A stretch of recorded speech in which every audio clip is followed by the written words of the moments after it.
So, ibabalik ko po sa atin lahat yon. Di ba tayo pwede mag-discuss sa ating national issues sa hinaharap ng ating bansa? But wag tayo magdagdag bawas, wag natin baliin o wag tayo magsinungaling. Kasi hindi tayo magkakaintindihan. Ba't pa tayo nag-uusap-usap, di ba? So katulad dito sa vlog na to, everyone's welcome here. You disagree, you post it, you strongly disagree, no problem. Pero babaliin mo yung sinabi namin o babaliin ko yung sinabi nyo, hindi talaga magkakaunawaan. So sabihin nyo, hindi kasi dami nilang follower. So kailangan nilang yung suporta ng followers nila. Ang ipaglaban natin, katwiran, katotohanan. Hindi yung babaluktutin. So, yun, sabi nila. Paano naman magkakaroon ng snap election? Papabayaan ba natin na mag-resign yung mga yan at wala nang pananagutan? Mas madaling ang panagutin ang lahat kapag may clean slate na lahat yung nandyan ay weren't there the last 3 or 6 years, di ba? So, hindi naman yun yung topic ko ngayon, but yung topic ko nga po, di ba? Whether we talk about religion, whether we talk about biblical principles, or yun nga, conversation lang namin mag-ama. Yung marami po akong prinsipyo, kung ano man basis yan, whether yan ay code of ethics, whether yan ay personal code, whether yan ay military code, whether yan ay ethics ng isang abogado or biblical principles, marami niyan, syempre, sa pagkabata, natutunan ko sa aking ama. At yun yung sinabi niya sa akin, di ba? Never fear going to me. Pero wag ka magsisinungaling sa akin. Huwag ka magsisinungaling. So, yun lang naman po, di ba? Can we not have a conversation na hindi tayo magsisinungaling to each other? So, kaya nga kita nyo po, nung ngayon, yung latest na senador na sinabing may insertion, tapos nilabas na lahat. Kasi nga, halimbawa, yung mga supporters niya, nung sinabi ni Senator Ping, halos lahat, meron, nilabas ka agad. Eto yung wala. Yung kasi sinusuportahan nila yun eh. Hindi nila siguro tinanong kung meron o wala. But eto yung ano. Tapos, lahat ng insertion, lahat ng amendment o lahat ng nilagay, masama. Okay. Nung lumabas, hindi totoo yan. Nung lumabas na meron talagang amenda, ay sandali lang, hindi insertion yan, amendment yan. At hindi naman masama ang amendment, ang masama insertion. Nung nalaman pareho lang yon, ang masama yung ghost, o masama yung corruption, pero yung pinaglaban mo na may project, iba na naman yung stand. So yun po sinasabi ko, hindi pwedeng moving target ang truth. Ang totoo para kay Alan ay dapat totoo para kay Maria, totoo para kay Pedro, totoo para kay Ferdinand, totoo para kay Sarah, totoo para sa lahat ng Pilipino, para isa lang basis ng ating pinag-uusapan. Diba? Hindi naman pwede pong pagka dito sa idol ko, ano yan, pwede. Pag dito sa iba, hindi. Diba? So, kaya tayo po hindi ang dami po natin kailangan. Rewind. Ano po sinabi ko sa inyo sa umpisa ng ating talakayan tungkol dyan sa flood control at corruption? Sabi ko, dahil billion to, trillion nga eh. Billion, tens of billions, hundreds of billions. Guguluhin to. Guguluhin yung usapan. Diba? Yung simple, gagawing komplikado. Paka-simple yan. Kunin nyo muna yung pinaka-guilty. Hiwalay nyo muna sa 1 trillion pesos the last 3 years. Unahin muna natin ano dyan ang ghost at hindi. Simple na naman malaman yung ghost eh. Yung ghost, wala talagang ginawa pero bayad na. Yun lang yun. Diba? Yun yung ghost. Iba yung substandard, iba po yung dinaya, iba yung hindi completed, iba yung nilipat. So lahat yun you can deal with it. Pero pag inuna mo yung pinaka-guilty, madaling masunod yon. Pero kapag ginulo mo, gugulo. At meron po talagang gustong guluhin yan. Diba? So, let me go back to it. Diba? Ano ba mga naging topics natin over the weeks, over the months? Success, i-define natin success. Identity, define natin identity, who we are as a person, diba? As a community, as a nation. Pinag-usapan po natin stress, pinag-usapan natin rest, diba? Lahat yan. Pero guys, makakapag-usap ba tayo if we're not going to be truthful with each other? Diba? So, lalo po kung yung discussion ay national issues, di ba? Ayan, sabi, kahit demonyo at work din po sa exposures. Okay. So, I don't know exactly what, but meron verse yan in that even the devil can quote the Bible. Totoo din naman po yun. Pero hindi ibig sabihin, pag nag-quote, devil o hindi. Ang titignan po natin, yung intention at kung may katotohanan o hindi. Di ba? Kaya nga sabi nila na dati na parang halimbawa kung may nagnakaw, yung sasabihin ba niya totoo o hindi?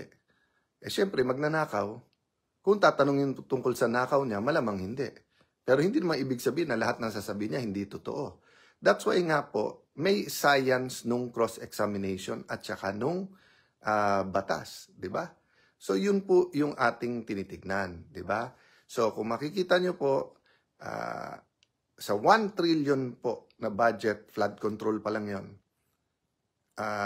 in the last 3 years. So, in the last 3 years, mga 3 trillion sa infrastructure, DPWH pa lang yun. Meron pa tayong BIR, may customs, meron pong sa Department of Health, sabi ni Mayor Magalong, may tinitignan din po kami dyan. Hindi po natin dapat lahatin eh. Kasi, di ba, hindi natin na sinasabing lahat ng sa costo, lahat ng sa BR. Minsan naawa ako doon sa mga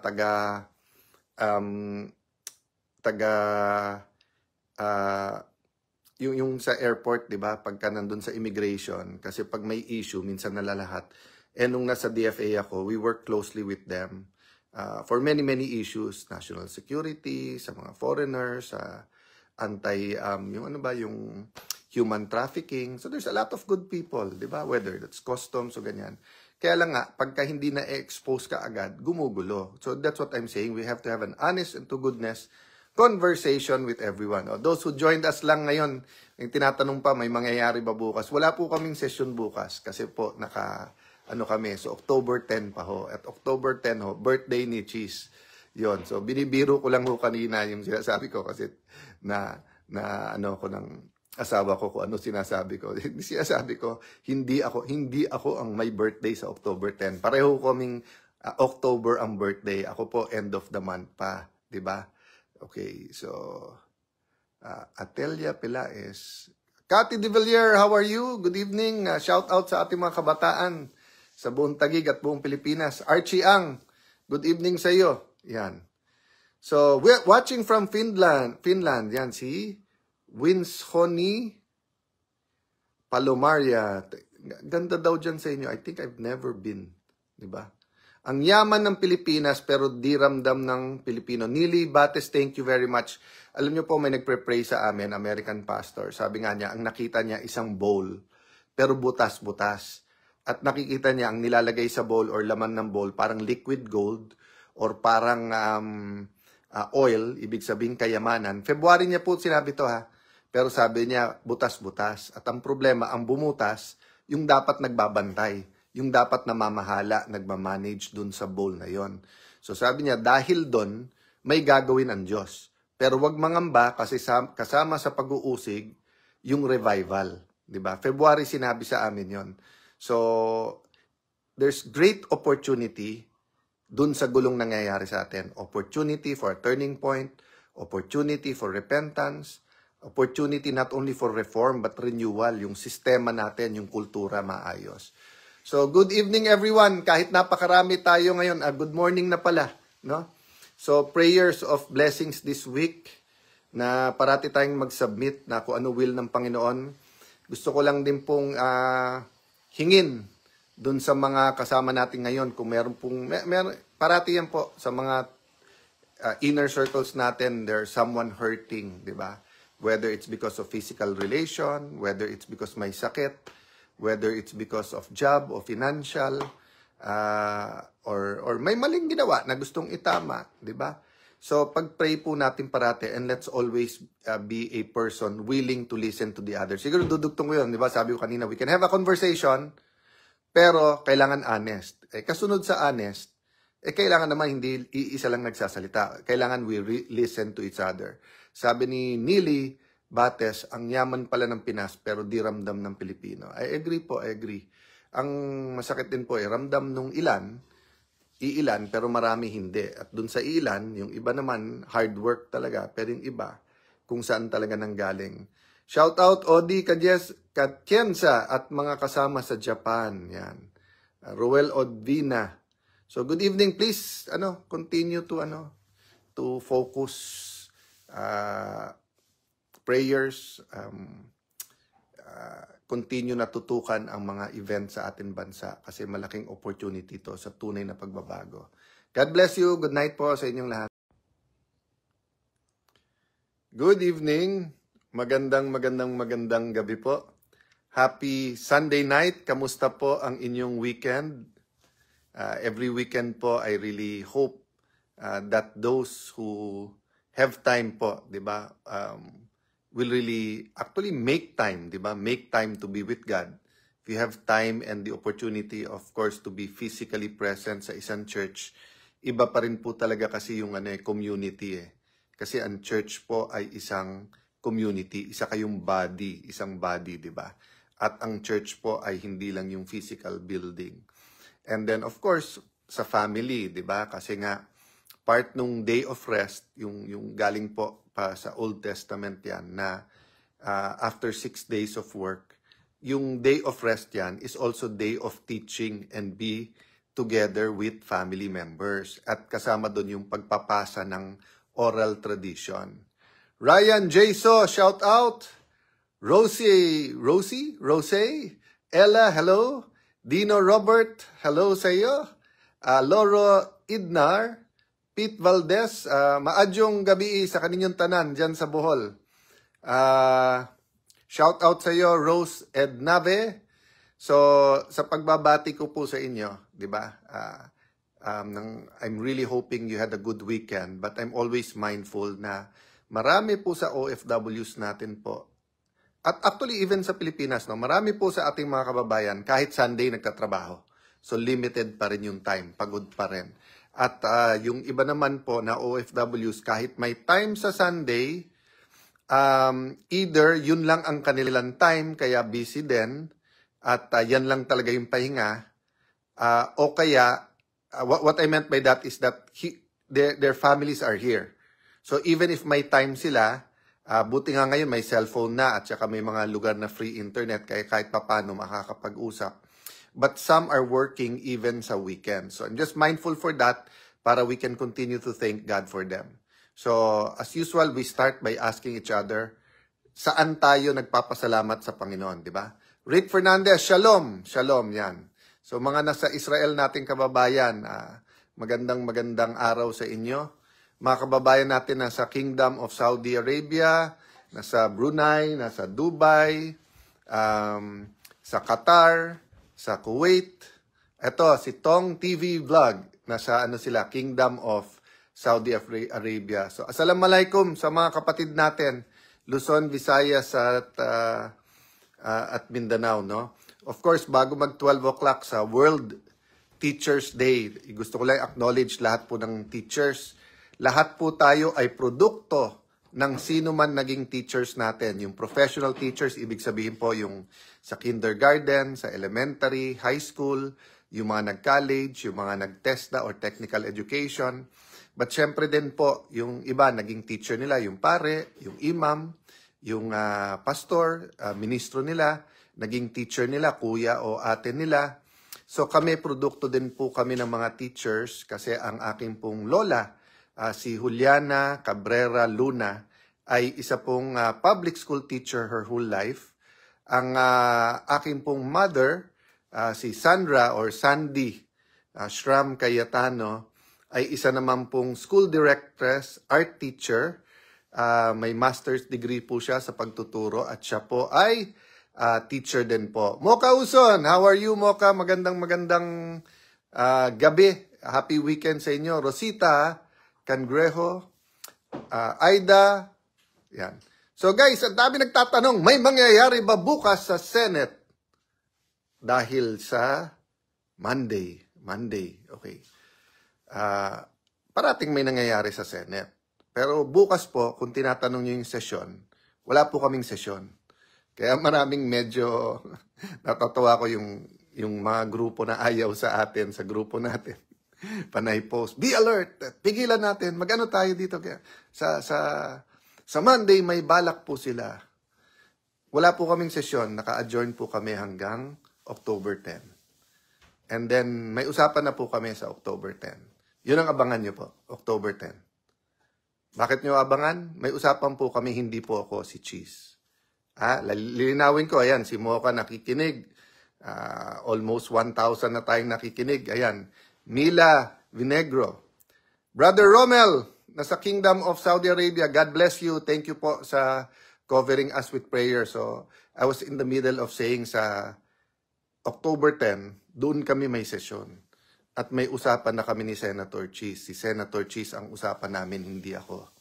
So, lilinawin ko Lilinawin ko. Ang usapan namin, si Senator Cheese ang magse-celebrate ng kanyang birthday sa October 10. Kasi birthday niya October 10. Ako po, end of the month pa. Kayo naman kasi ang dami niyong iniisip eh. Sunday, family time, time sa community niyo. O, pati asawa ko po ito, napaal. Akala niya may ina-announce ako. Hindi po. Yun nga sinasabi ko na steady lang po. Whatever will be, will be. Let's walk by faith and not by sight. Diba? So yes, grabe po ang fear, ang anger, confusion, pero grabe din po ang pagmamahal. So, ano ba yung hierarchy sa Bible? Una, mahalin ang Diyos. So lahat tayo, kapwa-tao, lahat tayo creation ng Panginoon. Anuman religion natin, anuman edad natin, anuman ang political color natin. Diba? So, una, mahalin natin Diyos. Pangalawa, sabi ng Diyos, kung paano tayo mahalin natin yung isa't isa. So, hirap po, mahirap. Pag nagbabasa ka nagbabash sa'yo, paano mo mamahalin yun? Pero yun ang utos ng Diyos. Diba? So, especially po, pagka may weekend, may time off, let's talk, let's have a conversation. Actually, yun ang topic ko ngayon. So, but tapusin muna natin ha. Let's praise God for weekends. Let's praise God for family. Praise God sa lahat ng mga churches, di ba? Sa mga lahat ng mga gawain. Of course, let's praise God sa lahat ng tumutulong po sa Masbate, sa parts po ng Mindoro, parts po ng Samar. Of course po, yung mga kababayan natin na tulong ng tulong sa Cebu. Shout out po sa lahat ng mga rescue, mga doktor po, mga nasa medical profession na nagtabang o nagtulong-tulong, di ba? So, yes, totoo po na, in action ang politika, but napakarami din nangangailangan. May malaking sunog. Nabasa ko a few days ago sa Davao and then sa CDO. So, there's so much we can do to help each other. Having said that, we have to multitask, di ba? So, marami tayong pag-uusapan this week, pero wag nyo na abangan yung may mangyayari. Basta't ipag-pray nyo parate, simple lang. Lord, put us where you want us and make sure we do what you want us to do. Diba? Tingnan niyo po yung buhay ni Moses. 40 years, nasa palasyo po siya. Ano po siya? Tinitignan pa na pwedeng maging Pharaoh. Ang Pharaoh nun, hindi pa ruler, dinodiyos. Of course, hindi tunay na Diyos, pero dinodiyos. After that, 40 years siya nasa desert. Ma-imagine po yan, 40 years ka na sa palasyo and then 40 years, tupa ang kausap mo doon sa desert. Pero yung pala hinahanda siya ng Panginoon. Pero hindi para bumalik sa palasyo at maging occupant ng palasyo. Kung hindi, para kausapin ang Pharaoh at sabihin, let my people go. Then he had to lead his people. Yan, 40, 40, 40. So, yes, lahat po tayo may ambisyon, lahat po tayo may vision, lahat po tayo may malasakit, lahat po tayo gustong lumaban, especially this time na talagang kailangan magka-tipping point, kailangan magka-turning point, kailangan may point of preference, at kailangan talaga may pagbabago. Thank you po sa mga nanonood from Sulu. Yan. Stephanie Chan. Anong tanong niya? Cram, good evening sa'yo. Sharon Rose, Pete Valdez. Yan. Sorry guys, mabilis mag-scroll. Hindi ko nababasa lahat. Liz Holmes, maayong gabi sa kaninyong tanan. Kamusta po ang mga taga Davao? Ayan. Okay, maraming totoo, maraming hindi eh. Tignan nyo po yung sa proposal ko lang po na sabi ko, please consider. So, kumbaga sa mga nagmi-meeting, lahat naghahanap ng solusyon. So, minsan, guys, pag-isipan nyo to. Ang dami ng dagdag bawas eh. May dami nagte-text, nagko-comment, sabi gano'n. Pag nag-resign ng lahat, paano yon? Hindi na kayo accountable. Wow, ang layo naman nun. Yung ngayon nga pag nag-attend ng hearing at napagbintangan, sabi may conflict of interest at baka gamitin mo posisyon mo. Di pag nag-resign, wala nang posisyon na pwedeng gamitin at definitely, pwede mo pa rin i-hold accountable. So, ang topic ko tonight is honest conversations. So, kasi kanina po, nakiramay ako doon sa mahal naming congressman ng 1st District, si Ading Cruz, kasi po, nauna na yung kapatid niya. Malapit po sa amin yung kapatid niya na yon. It's a long story, no? But yung kapatid na yon ay blessing talaga sa kanilang pamilya.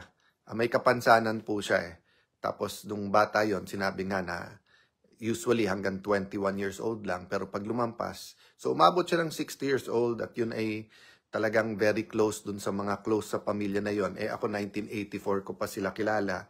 At yung kapatid niya na yun, kahit may kapansanan, pag nakikita, niyayakap ako noon. So kanina, humabol ako dun sa libing, dun sa same garden of memories, kung saan yung puntod ng aking ama.